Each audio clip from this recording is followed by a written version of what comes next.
बिस्मिल्लाहिर्रहमानिर्रहीम। अस्सलाम वालेकुम। वेव प्रोपेगेट कैसे करती है? हमने कहा था कि वेव एनर्जी कैरियर और it propagates energy by means of oscillations of particles of the medium. Particle of the medium oscillate करेंगे अपनी जगह पर खड़े होके और वेव एनर्जी ट्रांसमिट करती रहेगी आगे की तरफ।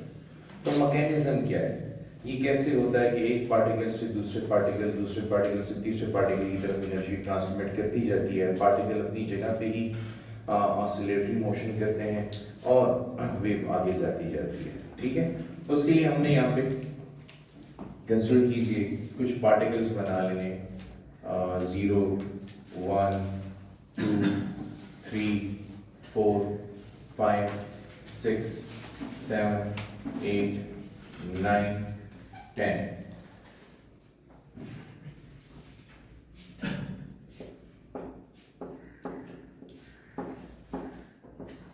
अच्छा, इनकी मिसाल बिल्कुल तस्बीह के दाने की तरह है, जैसे बीड्स ऑन द स्ट्रिंग।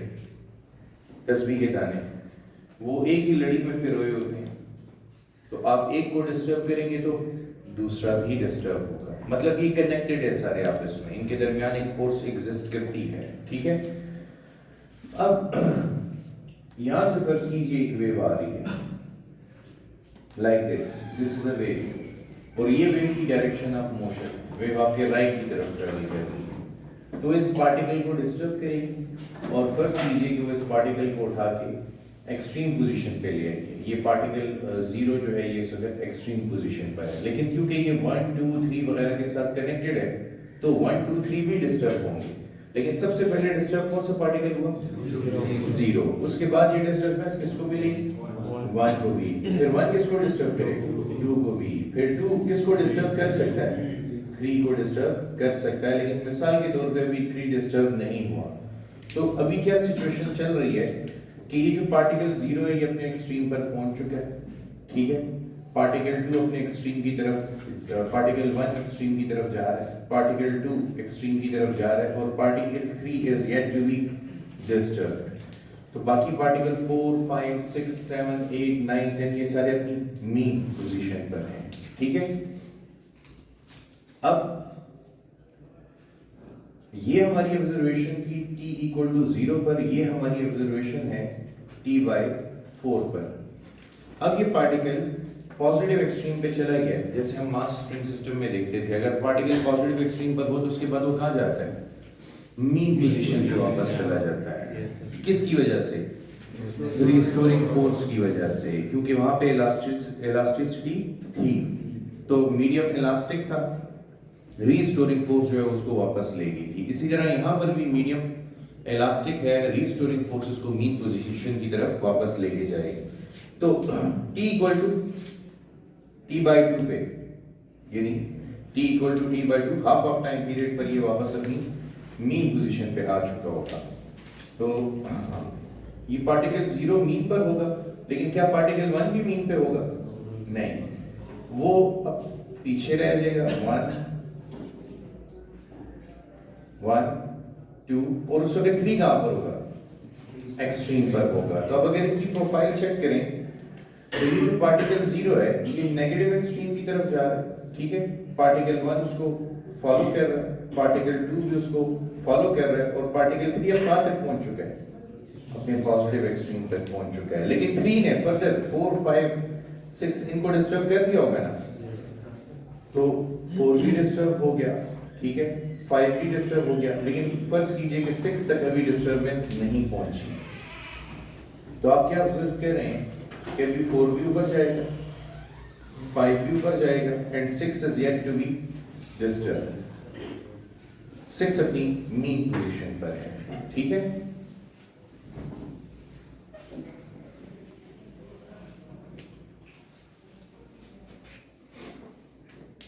अच्छा, t इक्वल टू 3t/4 पे क्या होगा? क्या ये पार्टिकल 0 मीन पोजीशन पे आने के बाद रुक जाएगा? नहीं। क्यों? इनर्शिया की वजह से। यहाँ पे इसकी वेलोसिटी मैक्सिमम है, ये रुकता नहीं है, इनर्शिया की वजह से क्रॉस करके आगे चला जाएगा। जब ये आगे जाएगा तो ये पहुंचेगा नेगेटिव एक्सट्रीम पे, पीछे 1 2 3 को भी फोर्स लगेगी, 4 5 6 पर भी फोर्स लगेगी, तो 1 अब इसके पीछे पीछे आ रहा होगा नेगेटिव एक्सट्रीम पे, 2 भी इसको फॉलो कर रहा होगा, 3 अब मीन पर पहुंच चुका होगा, 4 मीन की तरफ रवाना हो जाएगा। ठीक है, तो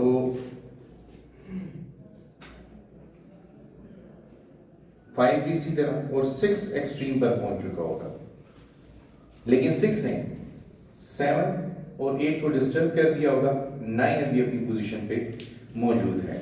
तो देखें ये आपका पार्टिकल 0 जो पहुंच चुका है नेगेटिव एक्सट्रीम पे, 1 है जो पीछे रह गया लेकिन उसको फॉलो कर रहा है, 2 है जो पीछे रह गया उसको फॉलो कर रहा है, और 3 इस वक्त कहाँ है मेन पोजीशन पे, 4 जो है वो इसको फॉलो करेगा, 5 भी इसको फॉलो करेगा, और 6 कहाँ पर पहुंच चुका है एक्सट्रीम पर, पॉजिटिव एक्सट्रीम पर, लेकिन उसने किसको डिस्टर्ब कर दिया अपने साथ, 7 को भी 8 को भी डिस्टर्ब कर दिया, और 9 is yet to be disturbed. ठीक है, अच्छा एक टाइम पीरियड गुजरने के बाद ये कहां पर होगा मीन पोजीशन पर, स्टार्ट कहां से लिया था मीन से, तो एक टाइम पीरियड गुजरने के बाद ये मीन पर होगा, तो ये पार्टिकल 0 मीन पर, 1 भी इसको फॉलो कर रहा होगा, 2 भी इसको फॉलो कर रहा होगा, और पार्टिकल 3 नेगेटिव एक्सट्रीम पर होगा, पार्टिकल 4 नेगेटिव की तरफ जा रहा होगा, 5 भी नेगेटिव की तरफ जा रहा होगा, लेकिन ये 6 कहां पे है ये मीन पर है, और 7 उसको फॉलो कर रहा है, 8 भी फॉलो कर रहा है, और 9 पॉजिटिव एक्सट्रीम पर, लेकिन उसने 10 और 11 को डिस्टर्ब कर दिया है, और 12 पार्टिकल अभी अपनी मीन पोजीशन पर है। तो ये देखिए इन सबके स्टैट्स,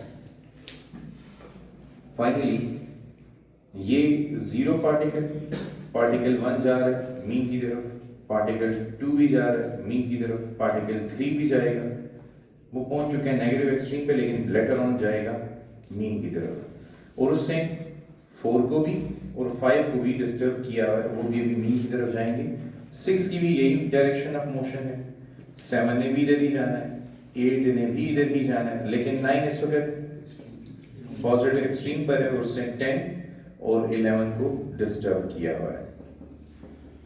अब आप देखें अगर इस सीक्वेंस को फॉलो करें तो it is an extremely beautiful sequence, look at it. Quarter time में क्वार्टर वेव प्रोड्यूस हुई कि नहीं? Yes sir. अच्छा हाफ टाइम में हाफ वेव प्रोड्यूस हुई कि नहीं? Yes sir. और 3/4 टाइम में 3/4 वेवलेंथ प्रोड्यूस हुई कि नहीं? Yes sir. और देखो 1 टाइम पीरियड में एक कंप्लीट वेवलेंथ प्रोड्यूस हो गई है, समझ आई? This is the mechanism of wave propagation. अब ये एक कंप्लीट वेवलेंथ यहां से गुजर चुकी है, अब जब दूसरी वेवलेंथ आएगी तो दोबारा ये पार्टिकल मीन से शुरू करेगा, और ये वाली पोजीशन बनेगी, ये एक्सट्रीम पर जाएगा, फिर मीन पर आएगा, फिर नेगेटिव एक्सट्रीम पर, फिर मीन पर, तो एक और वेवलेंथ आगे पास हुई होगी, फिर एक और वेवलेंथ आएगी, इसी तरह पार्टिकल्स अपनी जगह पे खड़े होके SHM करते रहेंगे और डिस्टर्बेंस आगे जाती रहेगी। समझ आई कॉन्सेप्ट? इसमें एक और बड़ी इंपॉर्टेंट बात जो आगे हम कॉन्सेप्ट्स में यूज भी करेंगे, बहुत ज्यादा इंपॉर्टेंट है, वो ये है कि इधर नोटिस करो, ये वेव जब आई तो इसकी डायरेक्शन ऑफ मोशन हमें पता नहीं है कि किधर जा रही है, राइट? तो इससे अपने लीडिंग एज से, अपने फुट से पार्टिकल को ऊपर उठाया कि नहीं? इसकी ट्रेलिंग एज पे जो पार्टिकल होते हैं वो नीचे जा रहे होते हैं, और इसकी लीडिंग एज पे जो पार्टिकल होते हैं वो ऊपर, और इस पार्टिकल ने तो नीचे ही जाना होता है। अब आप जरा नोटिस करो, ये हाफ वेवलेंथ बनी हुई है ना, तो अपने फुट वाले पार्टिकल 6 को इसने ऊपर उठाया कि नहीं? Yes sir. और अपने ट्रेलिंग एज पे जो पार्टिकल है पार्टिकल 0 उसको इसने कहां भेजा? नीचे भेजा है। तो देखो डायरेक्शन, ये एरो जो मैंने ड्रॉ किए हैं ये इसीलिए ड्रॉ किए हैं कि मिसाल के तौर पे फॉर एनी नेक्स्ट टाइम अगर हमारे पास एक पल्स मौजूद हो और वो पल्स इस पार्टिकल पर एक्ट करने वाली हो, और हमें पता हो कि ये डायरेक्शन ऑफ मोशन है, तो बताओ ये पार्टिकल कहां जाएगा? अपवर्ड जाएगा। अच्छा बिल्कुल इसी तरह अगर मैं आपको कहूं कि इसके सामने से एक और पल्स आ रही है, लेकिन वो डाउनवर्ड डिस्प्लेस पल्स है और वो आपके लेफ्ट की तरफ जा रही है, तो बताइए ये अपने फुट से पार्टिकल को कहां ले जाएगी? नीचे की तरफ ले जाएगी। समझ आई कि नहीं आई? तो ये चीज स्पेशली याद रखनी है, फिर this thing will help us in path difference and phase difference relationship, उसमें ये हमें काफी हेल्प आउट करेगा। अच्छा, तो यहां से हमें पता चलती है नेसेसरी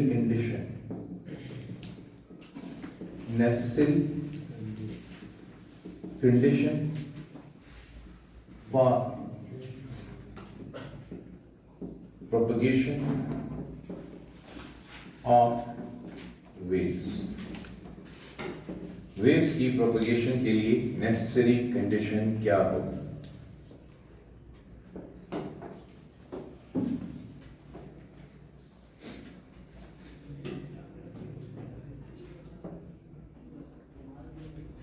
देखो, पहली कंडीशन तो ये है कि मीडियम पार्टिकल्स और मीडियम के दरमियान कोई ना कोई फोर्स हो। बताओ, अगर इन दोनों पार्टिकल्स के दरमियान फोर्स ना होती तो क्या वेव यहां से यहां तक पहुंच सकती?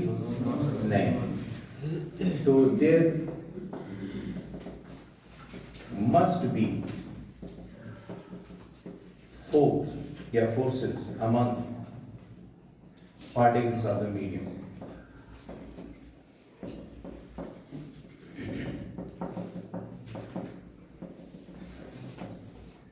मीडियम के पार्टिकल्स के दरमियान कोई ना कोई फोर्स होनी चाहिए, ठीक है।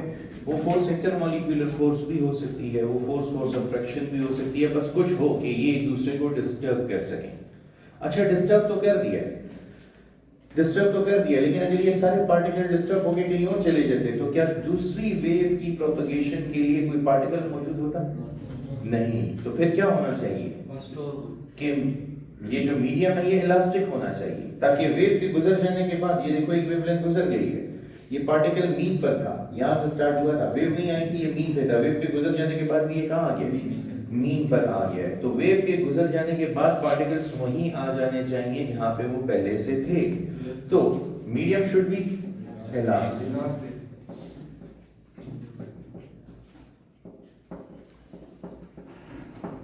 मीडियम का इलास्टिक होना इसलिए जरूरी है कि अगर मीडियम इलास्टिक होगा तो फिर पार्टिकल्स अपनी पोजीशन को रीगेन कर लेंगे, और जब वो अपनी पोजीशन को रीगेन करेंगे तो नेक्स्ट वेव की एंट्री के लिए वो रेडी होंगे। जैसे मैं भी बोल रहा हूँ, तो अगर ये आपकी तरफ वेव ट्रांसमिट होती चली जा रही है, ये सारे पार्टिकल्स यहाँ से मूव कर लेते, तो फिर क्या मैं जो नए अल्फाज बोल रहा हूँ उनको ट्रांसमिट करने के लिए पार्टिकल होते वहां पर? नहीं। तो मीडियम का इलास्टिक होना जरूरी है। इसीलिए मैंने आपको कहा कि पार्टिकल अपनी जगह पर ऑसिलेटरी मोशन करते रहेंगे और वेव आगे जाती रहेगी। तो waves do not transport matter, they only transport energy. ये था मैकेनिज्म ऑफ वेव प्रोपगेशन और necessary conditions for propagation of wave. अच्छा, कुछ कैरेक्टरिस्टिक्स हैं वेव की।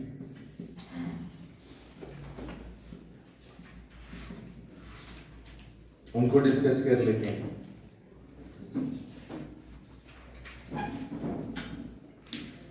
तो इसमें सबसे पहली कैरेक्टरिस्टिक है वेव स्पीड।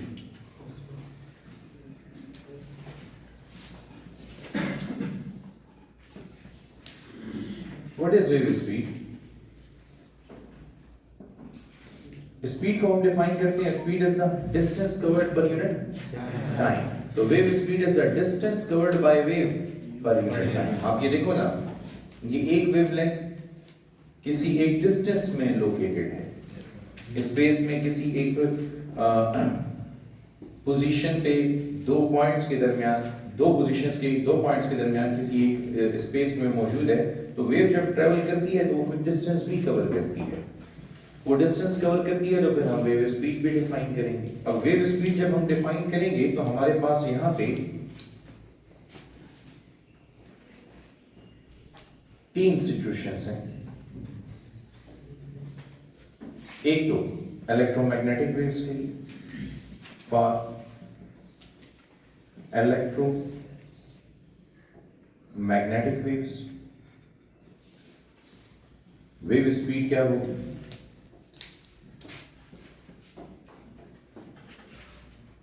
तो इलेक्ट्रोमैग्नेटिक वेव में भी फिर हमारे पास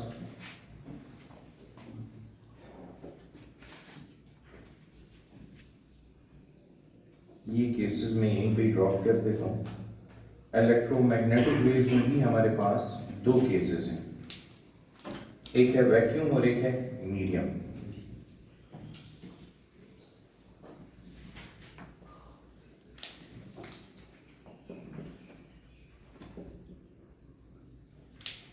तो वैक्यूम में इलेक्ट्रोमैग्नेटिक वेव्स की जो स्पीड है उसका फॉर्मूला है C is equal to f lambda, where c is the speed of light, 3 into 10 to power 8 metre पर सेकेंड, ठीक है। और अगर आप मटेरियल मीडियम में जाते हैं तो फिर हमारे पास जो फॉर्मूला है Vn, this is equal to f lambda n, where lambda n is equal to lambda by n, और n क्या है? Refractive index of the medium, if you remember. N is the refractive index of the medium.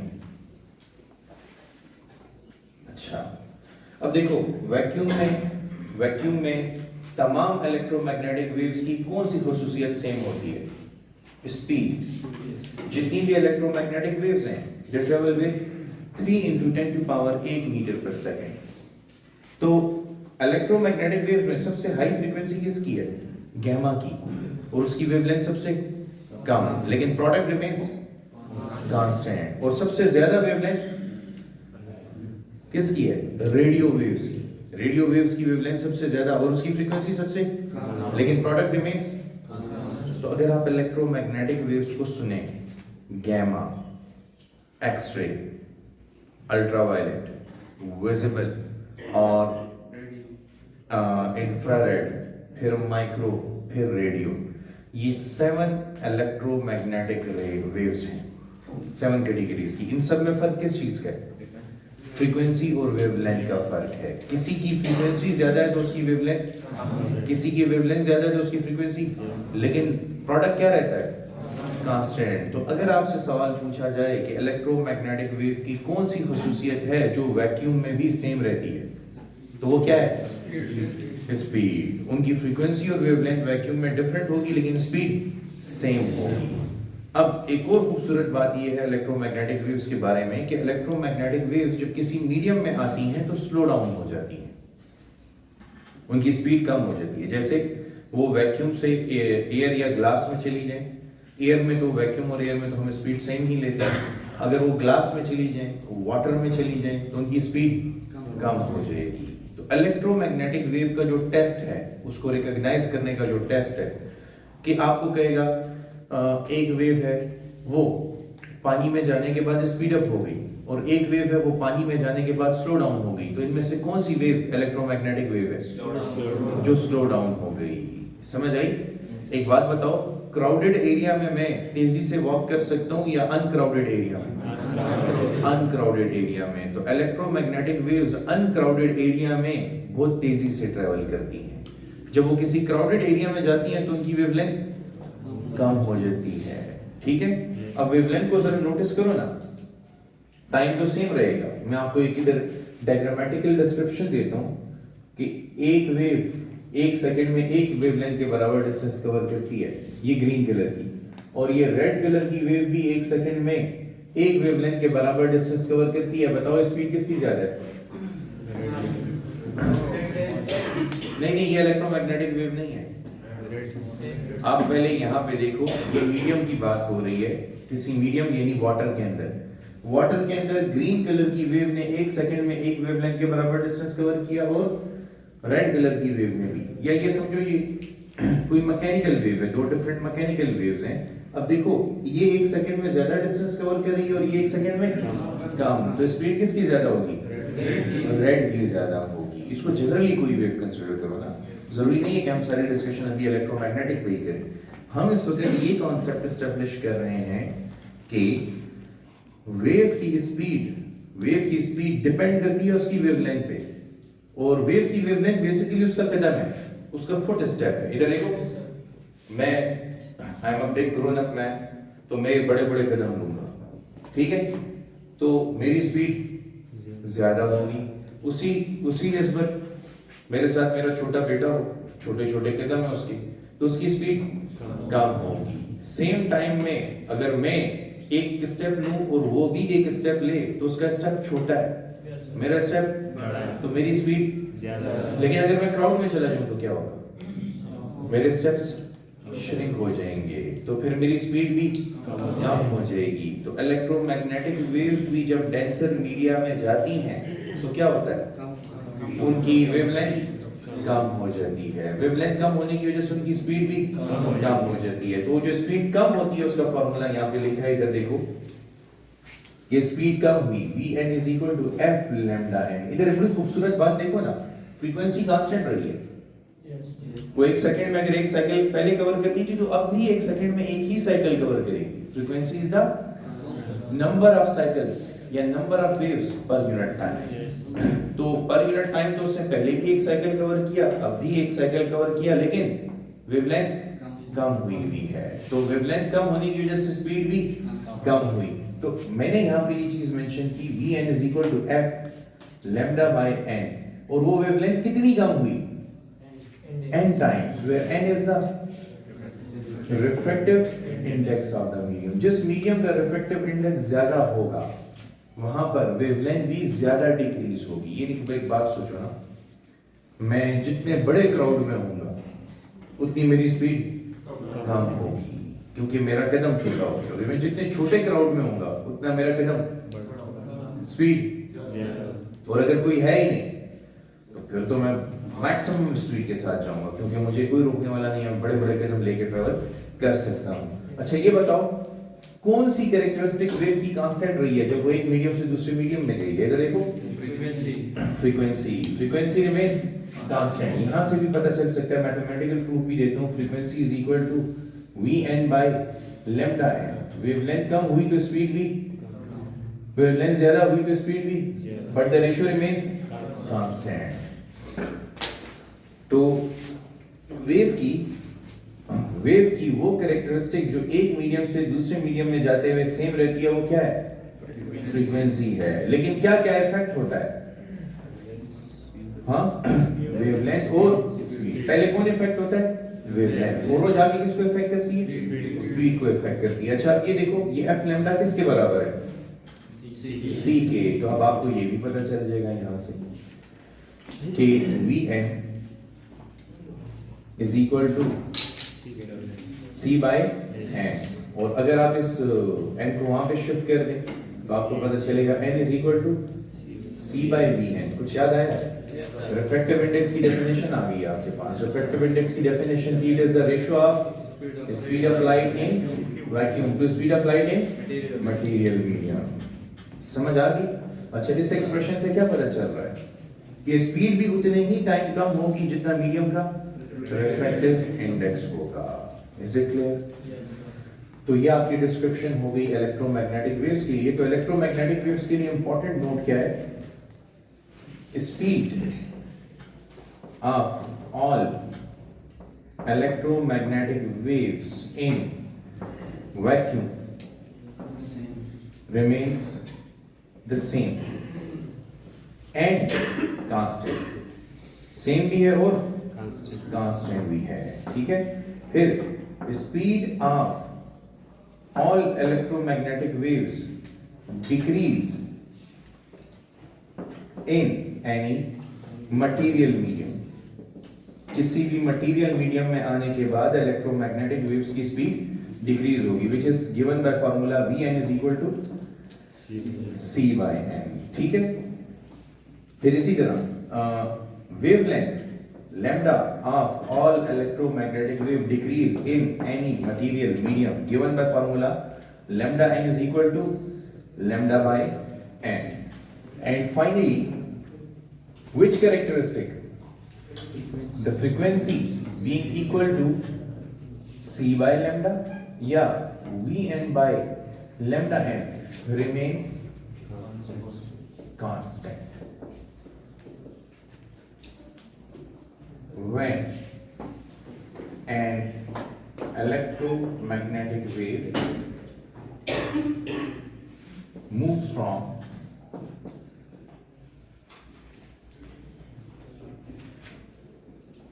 one medium to another। जब ये एक medium से दूसरे medium में जाएगी तो इसकी फ्रीक्वेंसी क्या रहेगी, कांस्टेंट रहेगी, ठीक है। ये इलेक्ट्रोमैग्नेटिक वेव्स के बारे में बहुत स्पेशल नोट्स हैं। इसके अलावा मैं रेस्ट ऑफ द डिस्कशन जो भी करूंगा इस चैप्टर में वो सारी मैकेनिकल वेव्स के बारे में होगी। ये जो हमने अब सेटअप बनाया है, बेसिक सेटअप बड़ा टॉप है, बहुत इंपॉर्टेंट है। आप पास पेपर्स चेक कर लीजिएगा जो एंट्री टेस्ट के आ चुके हैं, जो बोर्ड के पेपर आ चुके हैं, इवन आपकी अपनी टेक्स्ट बुक की एक्सरसाइज भी इसी किस्म की एमसीक्यूज दे रही है आपको। इनमें से कोई ना कोई टेक्स्ट बुक में पूछा हुआ है, रिमेनिंग उन्होंने पास्ट पेपर्स में आपसे पूछे होंगे, ठीक है? ओके, अच्छा, अब इलेक्ट्रोमैग्नेटिक वेव्स के बाद हम मैकेनिकल वेव्स की तरफ चले जाएंगे और मैकेनिकल वेव्स की स्पीड को डिस्कस करेंगे, ठीक है? तो फॉर मैकेनिकल वेव्स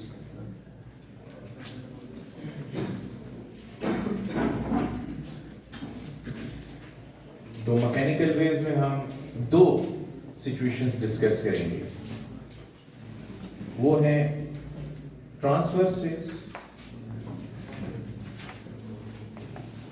और लॉन्गिट्यूडनल वेव्स।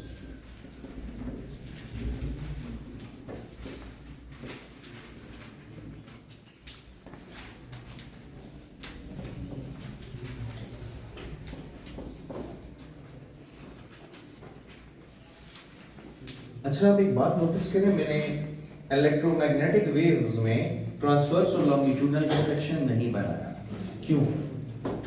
क्योंकि electromagnetic waves are transverse waves, electromagnetic waves are, तो इलेक्ट्रोमैग्नेटिक वेव्स लॉन्गिट्यूडनल वेव्स नहीं हो सकती, इसलिए उसके लिए दो सेक्शंस डिस्कस नहीं हुए। उसके लिए सिर्फ एक ही सेक्शन है, वो खुद ट्रांसवर्स नेचर की है, तो बस उसकी वैक्यूम और मीडियम की डिपेंडेंस चेक हुई है। अब क्योंकि मैकेनिकल वेव्स ट्रांसवर्स वेव्स भी हो सकती हैं और longitudinal, sound waves mechanical waves हैं और लॉन्गिट्यूडनल भी हैं, और गिटार में पैदा होने वाली, गिटार की स्ट्रिंग में पैदा होने वाली वेव्स मैकेनिकल भी हैं और ट्रांसवर्स भी हैं, लॉन्गिट्यूडनल नहीं है, ट्रांसवर्स है ना। देखो ये जो ये गिटार की स्ट्रिंग है ना, आपने इसको टाई किया हुआ है दो फिक्स एंड्स के दरमियान यहाँ पे, ठीक है?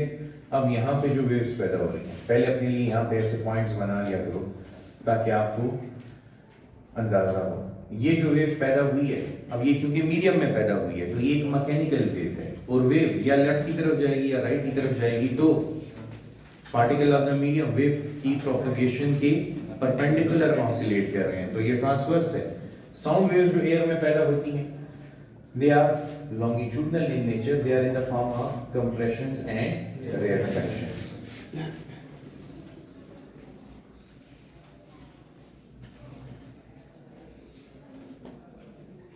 Okay, तो अब transverse case as a special case, transverse waves as a special case first कीजिए। यहाँ पे जो लेंथ है वो है स्ट्रिंग की L, इसी स्ट्रिंग का जो मास है वो है M, इसी स्ट्रिंग में जो टेंशन है वो है T, where T is the tension in the string, M is the mass, L is the length of the string। ये वेरियस स्ट्रिंग्स के पैरामीटर्स हैं। तो अब इस स्ट्रिंग में जो वेव स्पीड का फार्मूला है v is equal to square root T into L upon M, v is equal to square root T into L upon M, ठीक है? यानी कि wave speed square root of tension into length upon mass पे depend करती है। If you remember, ये formula हमने chapter number 1 में भी पढ़ा था, correctness of a formula dimensional analysis में। मैंने आपको एक फार्मूला पढ़ा के ये सॉल्व करने के लिए दिया था कि चेक कीजिए लेफ्ट और राइट हैंड साइड की डायमेंशन सेम है या नहीं, तो करेक्टनेस में हमने इसको देखा था। डेरिवेशन इसकी आपके कोर्स में नहीं है, सिर्फ ये फार्मूला डिस्कस किया गया कि आपको पता हो कि गिटार की स्ट्रिंग में जो वेव्स पैदा हो रही हैं या किसी भी स्ट्रिंग में जो वेव्स पैदा हो रही हैं उनकी स्पीड किस पे डिपेंड कर रही है, किन किन फैक्टर्स पे। मिसाल के तौर पे मैं आपको कहता हूँ, यहाँ पे देखें, अच्छा ये बहुत इंपॉर्टेंट है, अगर मैं आपको कहता हूँ कि जो न्यू टेंशन है वो 4 टाइम्स ऑफ प्रीवियस टेंशन है, तो बताइए कि न्यू स्पीड v प्राइम क्या होगी? 2 टाइम्स। अगर टेंशन 4 टाइम बढ़ गई तो वेव स्पीड 2 टाइम्स इंक्रीज होगी कि नहीं? क्यों? 4 का स्क्वायर रूट 2 आता है। इसी तरह अगर मैं आपको कहूं कि लेंथ को L प्राइम को 4 टाइम्स इंक्रीज किया गया है, तो बताइए कि वेव स्पीड कितने टाइम इंक्रीज होगी?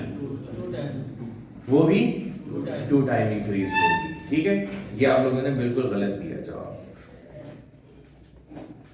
क्यों? स्ट्रिंग की लेंथ बढ़ेगी तो साथ साथ उसका मास भी, और जब ज्यादा बारिश होता है तो ज्यादा पानी आता है। अल्लाह के बंदो, v prime is equal to v, length बढ़ाएंगे तो लेंथ वैसे ही तो नहीं बढ़ती है। अगर देखो ये मार्कर है, इस मार्कर की लेंथ l है, ठीक है, तो मैं अगर दूसरा मार्कर इसके साथ लाऊंगा तो लेंथ डबल होने पे मास भी तो डबल हुआ है ना। तो स्ट्रिंग की इस स्ट्रिंग में जो स्पीड है वो लेंथ ऑफ द स्ट्रिंग पे डिपेंड, क्योंकि लेंथ बढ़ने से मास भी बढ़ जाता है। ठीक है जी।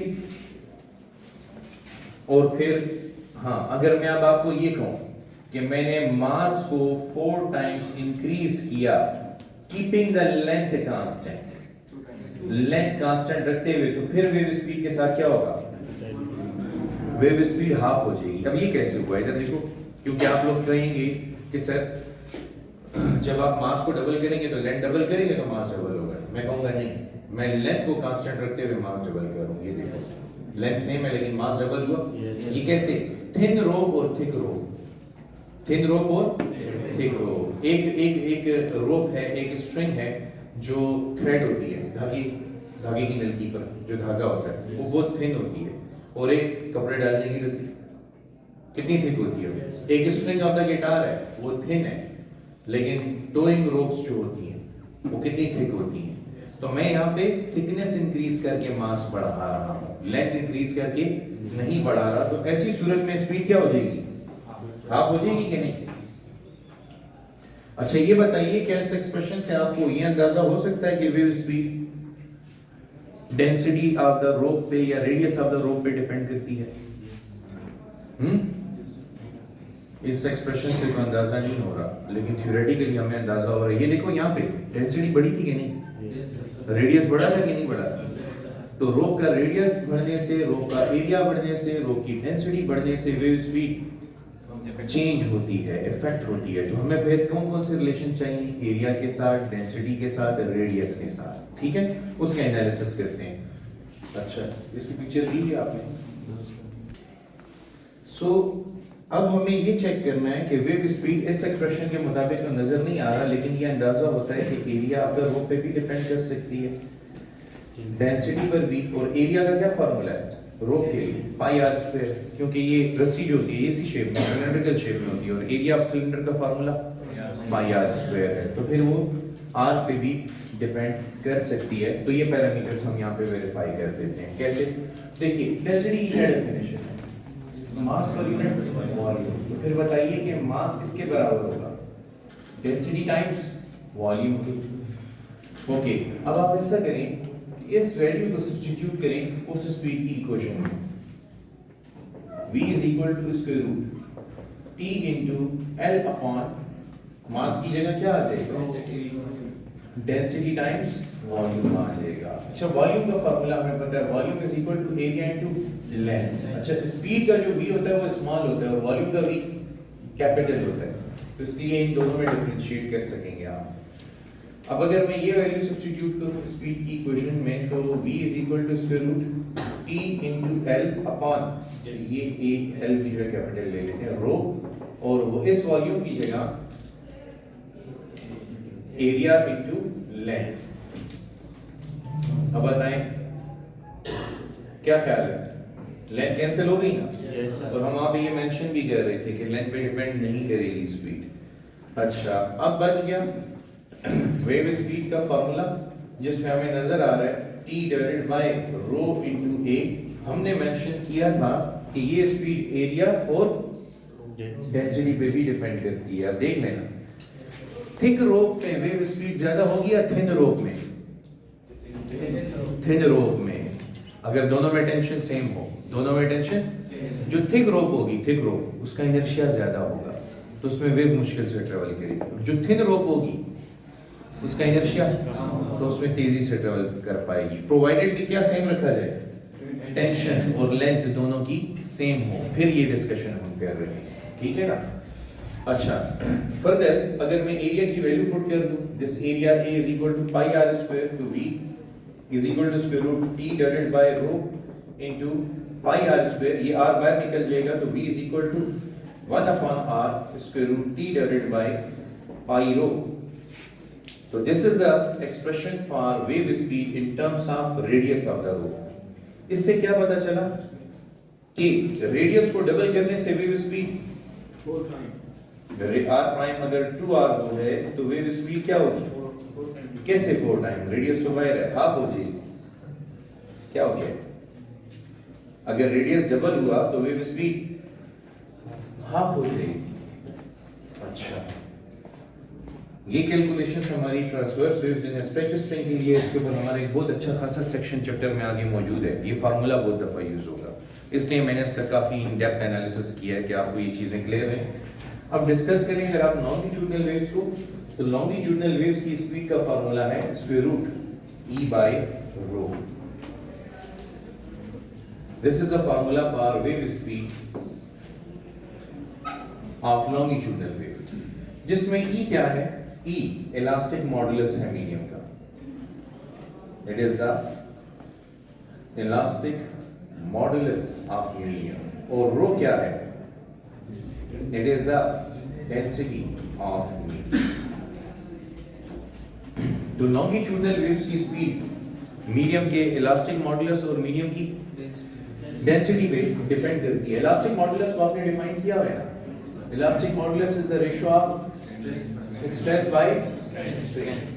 स्पेशल नेम कौन सा पढ़ा हुआ है आपने? यंग मॉडुलस पढ़ा हुआ है। अच्छा, मैं अब आपको एक चीज सिखाता हूँ यहाँ पे। जो मॉड्यूलाई हैं वो 3 किस्म के हैं, एक यंग मॉडुलस है, एक शेयर मॉडुलस है, और एक बल्क मॉडुलस है। ये जरा मैं मेंशन कर दूं। This stands for young modulus. This one stands for shear modulus या modulus of rigidity भी इसे कहते हैं, and this one stands for bulk modulus। अच्छा, इनका काम किस चीज से? देखो, जब भी आप किसी सिस्टम पर फोर्स अप्लाई करोगे तो या तो उसकी लेंथ चेंज कर देंगे, या आप उसका वॉल्यूम चेंज कर देंगे, या आप उसकी शेप चेंज कर देंगे, डिपेंडिंग ऑन कि आप फोर्स कैसे अप्लाई कर रहे हैं।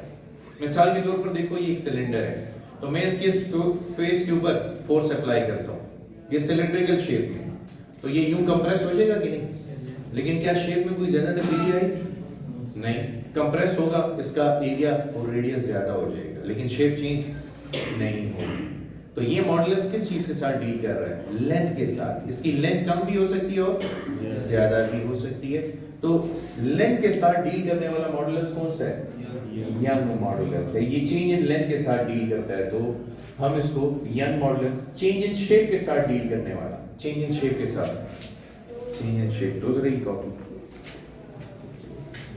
ये देखो, ये कॉपी जो है, इसमें अगर आप देखें तो तमाम एंगल 90 के हैं, तमाम फेसेस के एंगल, तमाम एजेस के फेसेस के एंगल सारे के सारे 90 हैं, ठीक है। अब अगर मैं इसके ऊपर एक टेंजेंशियल फोर्स अप्लाई करूं, इधर देखो, तो शेप चेंज हुई है कि नहीं? इसका एरिया या वॉल्यूम या लेंथ इफेक्ट नहीं हुई, क्या इफेक्ट हो गया? Shape effect. वो एंगल 90 से चेंज होके लेस देन या ग्रेटर देन 90 हो गए। तो वो मॉडुलस जो किसके साथ डील करे? शेप के साथ डील करे, उसे हम क्या कहते हैं? शेयर मॉडुलस कहते हैं। और बल्क मॉडुलस अब वॉल्यूमेट्रिक चेंज के साथ। ये देखो इधर, ये कंप्रेसिबल है ना। अब अगर तमाम तरफ से फोर्स अप्लाई होती, तो ये देखो तमाम तरफ से, अभी मैंने कुछ साइड्स सिर्फ दो फेसेस पे फोर्स लगा रहा हूं, अगर तमाम फेसेस पर फोर्स अप्लाई होती तो उसका वॉल्यूम डिक्रीज हो जाता ना? Yes sir. या इंक्रीज भी हो सकता था। तो ऐसा मॉडुलस जो चेंज इन वॉल्यूम के साथ डील करे, उसे हम क्या कहते हैं? बल्क मॉडुलस कहते हैं, ठीक है। तो देखो, young modulus deals with, it deals with change in length. Share modulus deals with change in shape, and bulk modulus deals with change in volume, ठीक है। तो ये वाला बल्क मॉडुलस जो है, ये हमारे इस चैप्टर में यूज भी होगा इंशाल्लाह, इसको हम इस चैप्टर में डिस्कस भी करेंगे। अच्छा, अब अगर आप एनालिसिस करें वेव स्पीड का, तो wave speed is equal to ratio of elastic modulus to density of the medium. ये बताइए कि कौन से मीडियम की डेंसिटी ज्यादा है? डेंसिटी ऑफ सॉलिड ज्यादा होती है या डेंसिटी ऑफ लिक्विड? तो सॉलिड की डेंसिटी लिक्विड से ज्यादा है, और लिक्विड की डेंसिटी गैस से ज्यादा है। तो बताइए वेव स्पीड कहाँ पर ज्यादा होगी, सॉलिड, लिक्विड या गैस में? क्योंकि इसका और इसका इन्वर्स रिलेशन है। तो अगर ये कम होगा तो ये ज्यादा होगा। लेकिन आप एक चीज जो मिस करेंगे वो क्या, कि जिस मीडियम की आपने, जब आप मीडियम बदलेंगे तो डेंसिटी चेंज होने से इलास्टिसिटी भी तो चेंज होगी ना। स्टील ज्यादा इलास्टिक है या rubber? Steel is more elastic than rubber. और अब डेंसिटी किसकी ज्यादा है? स्टील की। और फिर रेशो किसकी ज्यादा है? एक्चुअली जो वेव स्पीड है वो इन दोनों किसी एक पे नहीं, दोनों पे डिपेंड कर रही है, क्योंकि मीडियम बदलने से दोनों ही बदल जाते हैं। सॉलिड्स की इलास्टिसिटी भी लिक्विड्स की इलास्टिसिटी से ज्यादा और गैसेस की इलास्टिसिटी से तो कहीं ज्यादा होती है। तो अब वेव स्पीड इन दोनों की रेशो पे डिपेंड कर रही है। अब अगर मैं रेशो को टारगेट करूं तो सॉलिड्स की इलास्टिसिटी उनकी डेंसिटी के मुकाबले में कहीं ज्यादा है, इसीलिए रेशो एज अ होल बहुत ज्यादा है लिक्विड से और बहुत ज्यादा है गैसेस से। तो हम वेव स्पीड सिर्फ डेंसिटी को इंस्ट्रूमेंट बना के नहीं चेक करते, वेव स्पीड इन दोनों की रेशियो से चेक होती है। तो सॉलिड्स की इलास्टिसिटी उनकी डेंसिटी से बहुत ज्यादा, इसीलिए एज अ होल ये रिजल्ट काफी ज्यादा है लिक्विड से और गैसेस से। Is it clear? इसीलिए लॉन्गिट्यूडनल वेव्स की स्पीड सॉलिड में ज्यादा और गैस में। जब किसी चरवाहे को अपनी बकरियां पटरी के क्रॉस ले जानी हो और वो सिचुएशन भी कुछ इस किस्म की हो कि यहाँ पे एक टनल है, इस टनल से बाहर निकलेगी पटरी पे ट्रेन, ठीक है, और ये टनल जो है, अब टनल है वो तो पहाड़ को खोद के निकाला गया, ठीक है, तो पता नहीं है वहां से ट्रेन कब आएगी और बकरियां भी उसके पास काफी ज्यादा हैं, ठीक।